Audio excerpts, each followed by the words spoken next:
And this is actually based on a talk that I gave at a Classic Unity Thursday.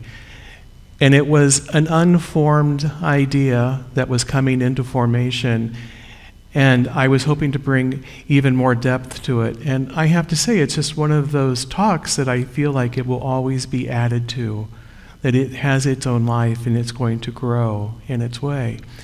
And I know that the title, A Method to Madness, The Madness, is unusual for a sermon title. And I agree. But as I was trying to come up with a title, I was like, what am I trying to get at? So sometimes I think that I live in a world that appears to be very mad, very crazy, and I'm not really sure how to negotiate or navigate it sometimes. And the big question comes is, I didn't ask to be born. How many of us said that at least once in our childhood, or we had a child who said it to us, or a grandchild who said it to us? I didn't ask to be born. Or did you? You see, there are so many things that we don't know about our existence. We know that we are naturally formed in nature, and this body comes forward, but we don't know much more than that, really. We assume on faith that we have a soul and spirit, and we assume that because we oftentimes feel that life is much bigger than just this physical presence. It's much more than this. We know more deep down on an intuitive level than has been given to us just in physical experience. In Unity, we don't talk much about reincarnation. I believe that there are probably some Unity ministers who teach it, actively teach it, and some probably never approach it. Maybe some don't even give much attention to it. But there is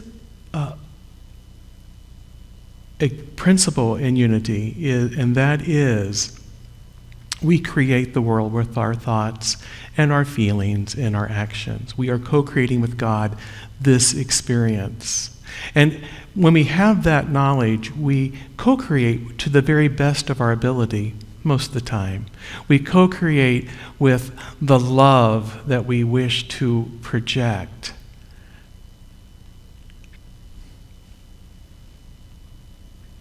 So what a time to be alive, huh?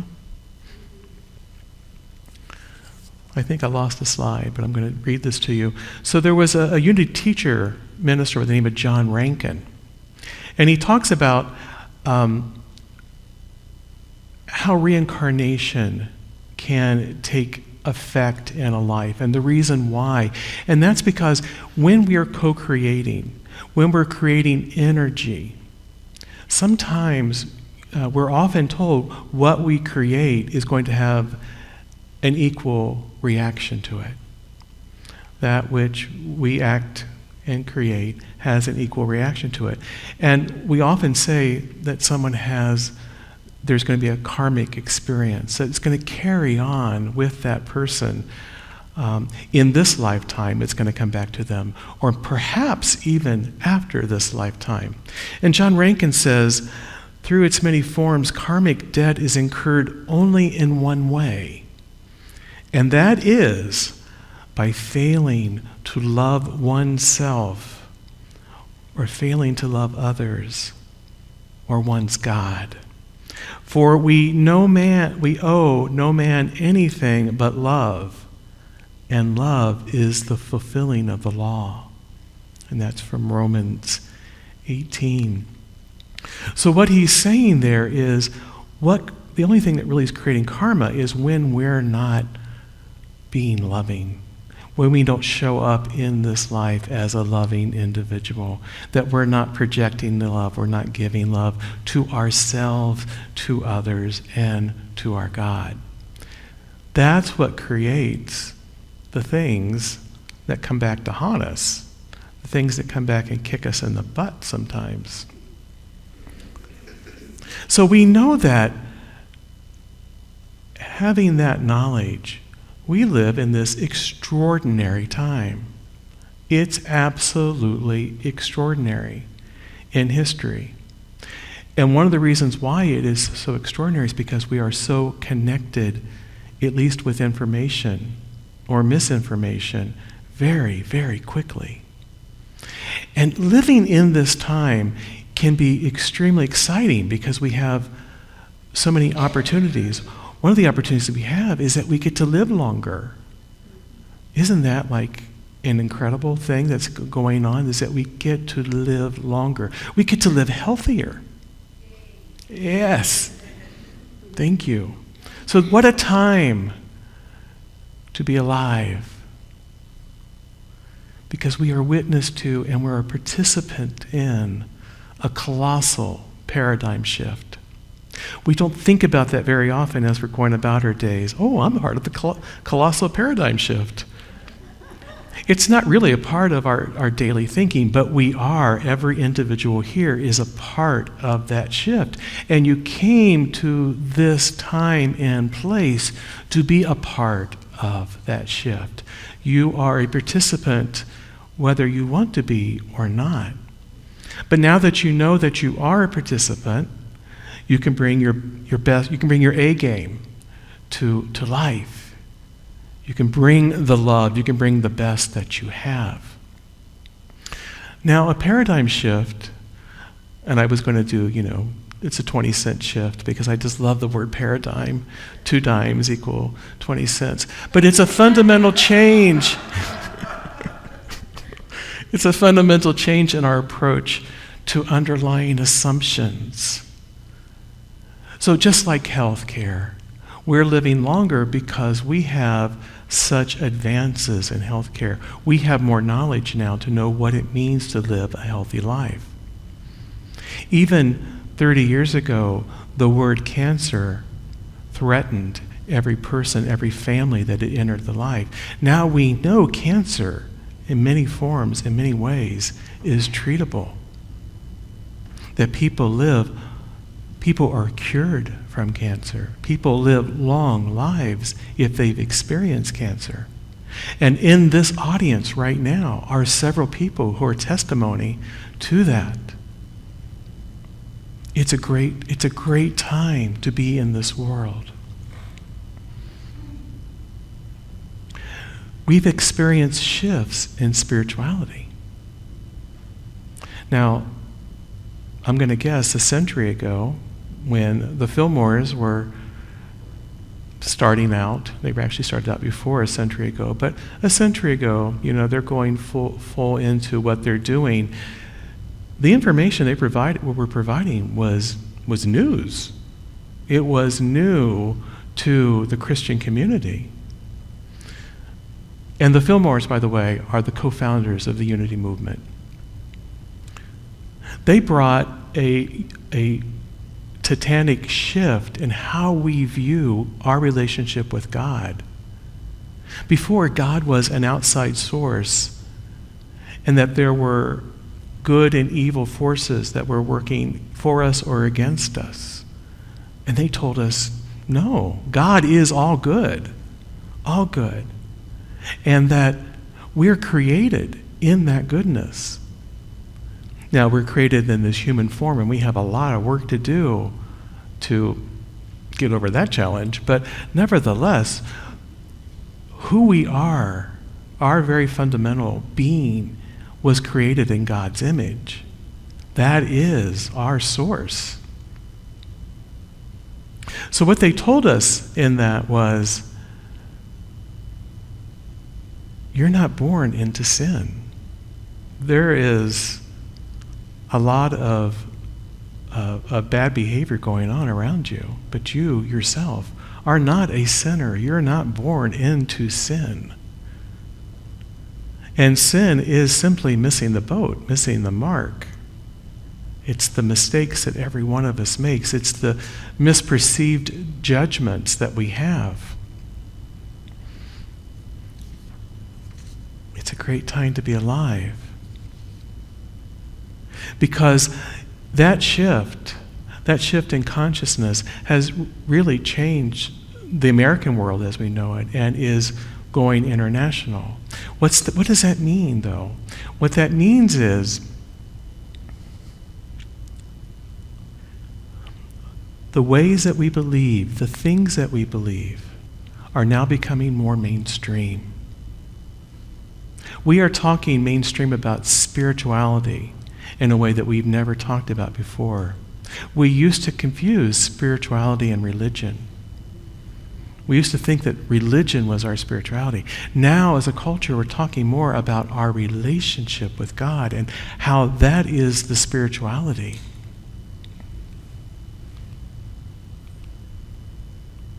So every thought, feeling, action, and experience moves this shift along. And as you're going on in this shift, you as an individual are creating the global shift. It doesn't feel like much, does it? It feels like millimeters. We're moving millimeters forward sometimes. And sometimes it feels like we're taking giant steps backwards. But as a group, we are moving forward. And that's so exciting because you're not alone. You're not doing this by yourself. We as a collective are creating this shift. We as a collective are creating that shift every time we decide to act out of love. We do this every time we decide that we're going to act in compassion. We do this every time we say a prayer or sit in meditation. We do this every time that we're kind to another. We do this as we think about the world around us and how we're going to change the world. Not us individually, but us as a collective. And that what is, to me, is really exciting. Because me as an individual has about that much energy. Us as a collective, the energy is endless.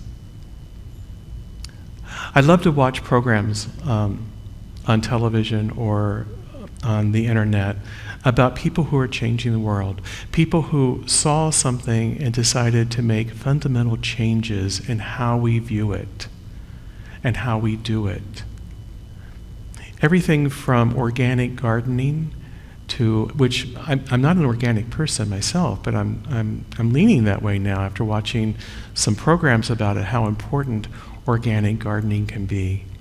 How we treat animals. Do you know our dogs? Bless her heart. Carolyn lost her dog today, and she's here at church, and I just want to honor you, sweetie, for being here. And her dog made transition this morning. But our dogs have become our family members. Now, my grandparents had dogs, and they were treated well, but they weren't family members. And I know that perhaps my ancestors may have had dogs, but they weren't family members. They're family members now. It's a change in consciousness that we have made to honor that living creature, to bring it into our lives, to treat it with such love and respect. So every time that we take a step forward, every time that we offer energy, positive energy, we are making a change.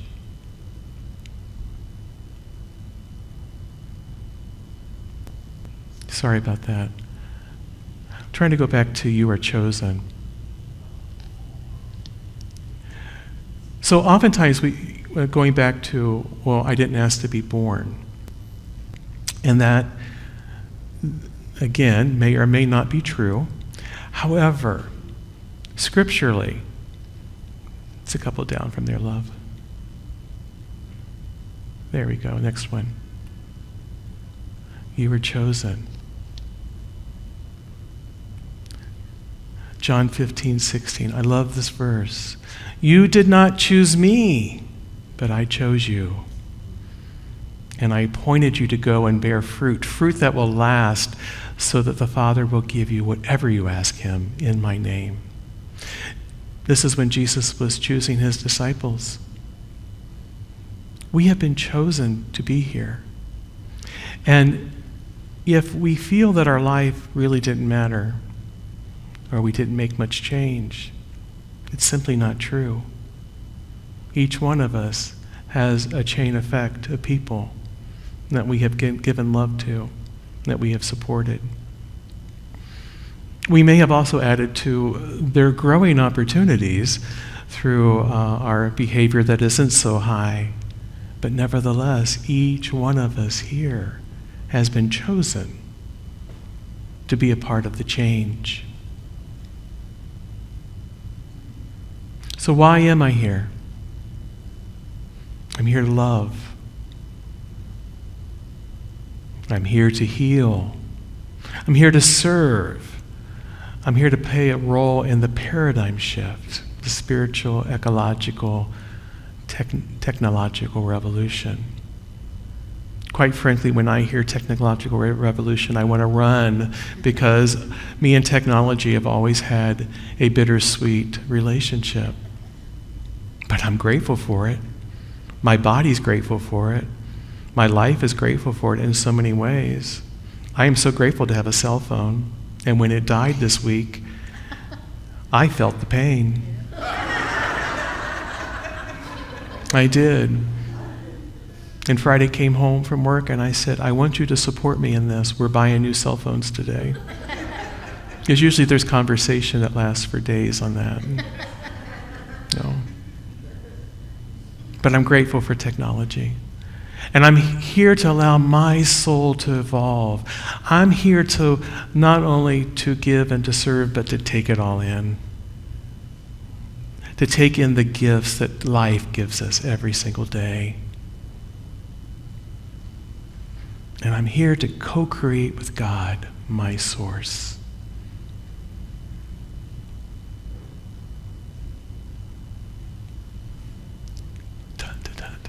What can I do besides push a button?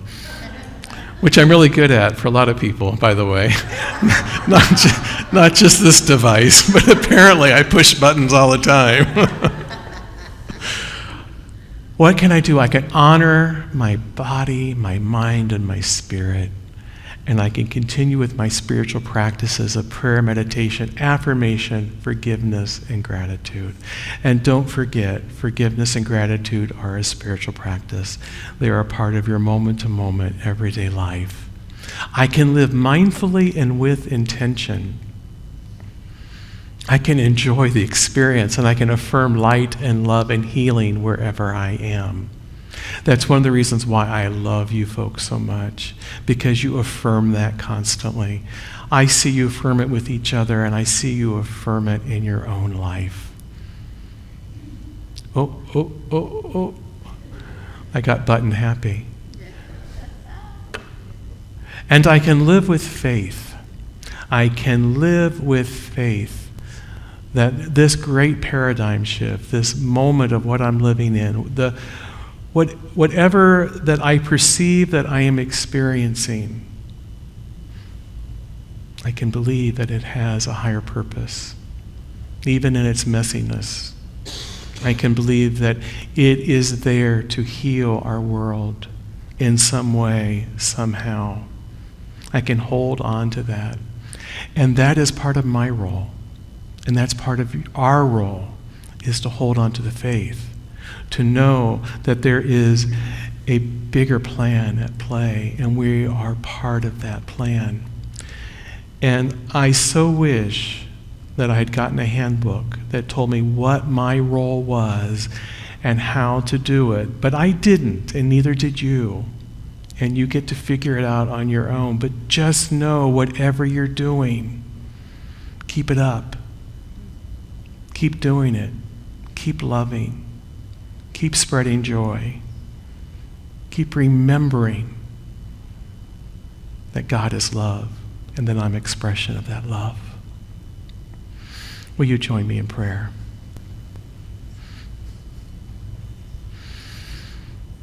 Loving God, thank you. Thank you for this moment in time. Thank you for my place right here, right now. And thank you for the blessings that we all receive from life. We affirm that you continue to open our eyes and our minds to know the way, to go forward, to have the strength. We thank you for always providing us with an avenue and a way to serve. We thank you, dear God, for the challenges and the answers, knowing that they're there together, that we're working through it. We claim your power in our lives in all ways. In the name and the nature of the living Christ. Amen. Thank you for joining us, and let's stay connected and grow in spirit. We are on Facebook. Search for Unity Church of El Cajon and follow us and like our posts. You can reach us on YouTube at Unity Church of El Cajon. Please subscribe to our channel, watch our videos, and leave comments which can help us improve. We are on the web at unityofelcajon.org. Email or call our church office to receive our weekly newsletters, which lists all of our activities and opportunities to learn and grow together.